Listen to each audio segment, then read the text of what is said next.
सभी, I hope अच्छे होंगे, राइट। चलिए मैं प्रजापति चैनल पे आप सभी को स्वागत करती हूँ और आज मैं आपके लिए लेकर एक्सरसाइज 4.2 का क्वेश्चन नंबर 6। तो प्लीज ध्यान समझिएगा और साथ ही लाइक शेयर करना मत भूलिएगा। ओके बच्चों, आइए स्टार्ट करते हैं। देखिए क्या कह रहे हैं इस क्वेश्चन में। एक कुटीर उद्योग एक दिन में कुछ बर्तनों का निर्माण करता है, ठीक है। उस कुटीर उद्योग में कुछ बर्तन बनाए जाते हैं।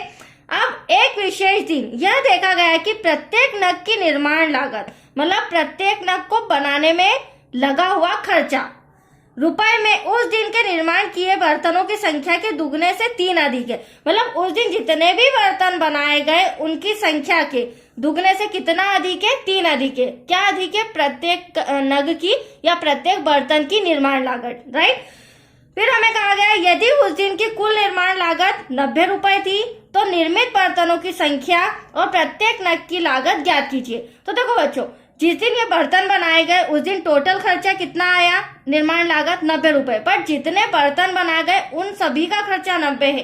तो यहाँ पे हमें बर्तनों की संख्या फाइंड करनी है और प्रत्येक नग की लागत बतानी है कि एक बर्तन बनाने में कितने रुपए का खर्चा हुआ। दैट्स क्लियर, आया समझ में। चलिए स्टार्ट करते हैं। मान लेंगे, माना कि विशेष दिन, ये किसी विशेष दिन, स्पेशल दिन की बात हो रही है। विशेष दिन बर्तनों की संख्या इक्वल्स टू, हम मान लेंगे बच्चों x बर्तनों की संख्या को, और प्रत्येक नग की लागत को बारे में हमें क्या कहा गया है, तो लिखेंगे प्रत्येक नग की लागत, या बर्तन भी लिख सकते हैं आप। अब देखिए प्रत्येक नग की लागत के बारे में हमें सम के अंदर कहा गया है प्रत्येक नग की जो लागत है वह बर्तनों की संख्या के दुगने से, तो बर्तनों की संख्या क्या मानी हमने? x, बर्तनों की संख्या के दुगने से 2 का गुणा कर देंगे। 3 अधिक है, अधिक है तो प्लस का साइन और 3 आ जाएगा। यहां तक कोई डाउट आपको? चलिए अब हमें कहा गया है कुल निर्माण लागत। कुल निर्माण लागत कितनी है? 90, वो भी हम लिख लेते हैं। कुल निर्माण लागत इक्वल्स टू 90 रुपीज। यहां तक कोई डाउट? ये हमें दिया गया था। चलिए अब हम इन दोनों का मल्टीप्लाई करेंगे क्योंकि बर्तनों की संख्या और बर्तनों की लागत का गुणनफल ही कितना है? 90 रुपए आ रहा है। तो चलिए यहां पर हम लिख लेते हैं x, यहां लिख लेंगे 2x + 3 इक्वल्स टू में 90। x का पूरे ब्रैकेट में करेंगे बच्चों 2x² प्लस x का 3 में करेंगे 3x हो जाएगा इक्वल्स टू में 90। अब चूंकि हमारा द्विघात समीकरण है, बराबर में हमें क्या चाहिएगा? 0 चाहिएगा। तो 2x² प्लस 3x प्लस का 90 इधर आके माइनस का हो जाएगा और इक्वल्स टू में आ गया 0। अब इसे तो हम शॉर्ट नहीं कर सकते हैं क्योंकि बीच में 3 आ रहा है। अदर कोई डिजिट सम संख्या होती तो हम 2 से डिवाइड करके और शॉर्ट ले आते। तो अब यहाँ पर क्या करेंगे? गुणनखंड विधि से इसे सॉल्व करेंगे, राइट। इक्वेशन आ चुका है हमारा। अब गुणनखंड में क्या होता है? बीच वाली संख्या को खंडित करना है। जैसा कि मैंने पहले भी आपको समझाया कि ऐसी 2 संख्याएं आप मुझे फटाफट बताइए जिसको मैं माइनस करूं, प्लस तो नहीं कर सकते यहाँ पर, जिसे मैं माइनस करूं तो कितना आना चाहिए? 3 आना चाहिए। तो आप फटाफट आंसर नहीं दे पाएंगे। दूसरी ट्रिक मैंने आपको ये बताई थी, फर्स्ट देन लास्ट, यहाँ x² का जो भी गुणांक है और जो भी अचर पद है इन दोनों का मल्टीप्लाई करके हम एलसीएम लेंगे रफ में। उसके जो फैक्टर्स निकलेंगे उस फैक्टर्स से आप बता सकते हैं कि वो 2 संख्याएं कौन सी है जिनको माइनस करने पर 3 आ रहा है।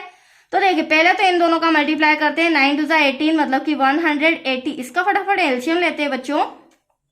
2 9 18 हो जाएगा, 2 4 8, 2 5 10, फिर 3 से जाएगा, 3 1 3, 3 5 15, फिर 3 से जाएगा, 3 5 15, दे लास्ट में 5 1 5। अब ये जो फैक्टर्स आपके सामने नजर आ रहे हैं इसके थ्रू हम वो 2 संख्याएं पता करेंगे। तो देखो मैं आपको इजीली बता देती हूँ, हालांकि आपको प्रैक्टिस भी करनी होगी। 5 3 15 आ रहा है, राइट। इसमें से हम माइनस करेंगे 3 2 6, 6 2 12। That's your answer 3। 15 में से 12 गया, कितना आया? 3। तो वो 2 डिजिट 2 संख्याएं हमें पता चल गई। आइए अब इसे सम में सॉल्व करते हैं। देखो ये तो हमारा रफ कार्य था बच्चों। अब हम क्या करेंगे? फर्स्ट कंडीशन में हम ब्रैकेट लगाएंगे तो यहाँ हो जाएगा 15x प्लस, सॉरी माइनस किया है हमने रफ में तो यहाँ माइनस का साइन, 12x, बाकी एज इट इज ऐसा का ऐसा। अगली स्टेप में ब्रैकेट हटाएंगे। हाँ, अगर ब्रैकेट के बाहर माइनस का साइन होता तो ब्रैकेट के अंदर का साइन चेंज हो जाता, बट यहाँ तो प्लस है, प्लस का कोई इश्यू नहीं। -90 इक्वल टू 0। ये हमारा फर्स्ट टर्म आया है बच्चों, ये हमारा सेकेंड टर्म आया है। अब फर्स्ट और सेकेंड टर्म का मतलब है यहाँ से भी हमें कॉमन निकालना है, यहाँ से भी हमें कॉमन निकालना है। तो अब आप देख सकते हैं यहाँ पर 2 आ रहा है और यहाँ पर 15, तो 2 के टेबल में 15 तो आता नहीं, ठीक है, तो 2 तो हम कॉमन लेंगे नहीं, बट x आपको नजर आ रहा है तो एक x हम बाहर ले लेते हैं, एक x अंदर, बट अंदर लेने के पहले हमें यहाँ पे 2 भी लेना पड़ेगा। तो ये हो जाएगा x का, जब आप 2x में मल्टीप्लाई करेंगे तो 2x² हो जाएगा, राइट। अब 15x में से x बाहर आया तो यहाँ पर क्या बचा, ओनली ऑन 15, तो यहाँ से तो कॉमन हमने सही निकाला है, माइनस का साइन। अब यहाँ पर देखिए सेकंड कंडीशन में कभी भी XYZ कॉमन नहीं आता है, यहाँ पर आती है डिजिट संख्या, वो भी छोटी। अब अगर मैं 12 कॉमन लेती हूँ तो 12 के टेबल में 90 नहीं आता है, तो मुझे 12 से भी छोटी डिजिट लेनी होगी जो होगी 6। क्यों? क्योंकि उसका हिंट देती हूँ, यहाँ पर आपको 2 नजर आ रहा है, तो यहाँ पर क्या हम संख्या सोचें जो 2 टाइम में 12 आ जाए, तो दैट्स योर आंसर 6। तो यहाँ पर हमने सोचा 6, जिसका हम 2 में मल्टीप्लाई करेंगे तो 6 2 12 और x ऐसा का ऐसा, ठीक है, क्योंकि हमें इसी ब्रैकेट के अकॉर्डिंग सेकेंड ब्रैकेट भी लाना होगा। माइनस चाहिए तो माइनस में क्या मल्टीप्लाई करेंगे, प्लस का, माइनस प्लस माइनस। अब 6 में क्या मल्टीप्लाई करें कि 90 आ जाए, तो 15 का जब आप मल्टीप्लाई करोगे तो आपका आंसर आ जाएगा 90। अब आप देख सकते हैं दोनों ब्रैकेट्स हमारे सेम आए हैं, तो एक को हम लिख लेते हैं, यहाँ पर कॉमन ले लेंगे दोनों ब्रैकेट्स में से, 2x + 15, और ये जो ब्रैकेट के बाहर दिख रहा है x - 6, इसे हम ले लेंगे ब्रैकेट में। क्यों? क्योंकि हमें इनका 0 से कंपेयर करना है।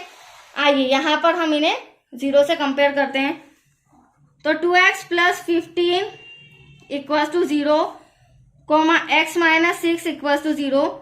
अब 2x प्लस का 15 उधर जाके माइनस का हो जाएगा, x ऐसा का ऐसा, माइनस का 15 इंटू का 2 डिवाइड में हो जाएगा, राइट, माइनस का 6 उधर जाके प्लस का हो जाएगा। अब आपके पास 2 आंसर आ रहे हैं, ठीक है, क्योंकि हमने बर्तनों की संख्या को x माना था, तो आप खुद ही समझ सकते हैं बच्चों, डिवाइड में कोई बर्तन नहीं बनाया जाता है। एग्जैक्टली आंसर होगा हमारा 6, क्योंकि 6 बर्तन उस विशेष दिन बनाए गए हैं। तो एटलीस्ट हम लिखेंगे यहाँ पर बर्तनों की संख्या कितनी है, 6, और फिर प्रत्येक नग की लागत भी निकालेंगे। तो बर्तनों की संख्या x = 6, और हमने सेकेंड क्वेश्चन क्या हमें पूछा गया था, प्रत्येक बर्तन या नग की लागत, जिसे हमें कहा गया था बर्तनों की संख्या के दुगने से 3 अधिक है। तो x की जगह क्या हो जाएगा, 6 प्लस का 3, 6 2 12 प्लस 3, 12 और 3 कितना हो जाएगा, 15 हो जाएगा। तो एटलीस्ट ये 15 रुपीज, मतलब एक बर्तन 15 रुपए में पड़ा। एक बर्तन को बनाने की लागत 15 रुपए थी, और कितने बर्तन बनाए गए, 6, तो 15 × 6 = 90। तो आया आपको समझ में, उस विशेष दिन की कुल लागत भी आपको पता है 90 रुपए। तो ये सम हो चुका है बच्चों कंप्लीट। आज के लिए इतना ही, थैंक यू।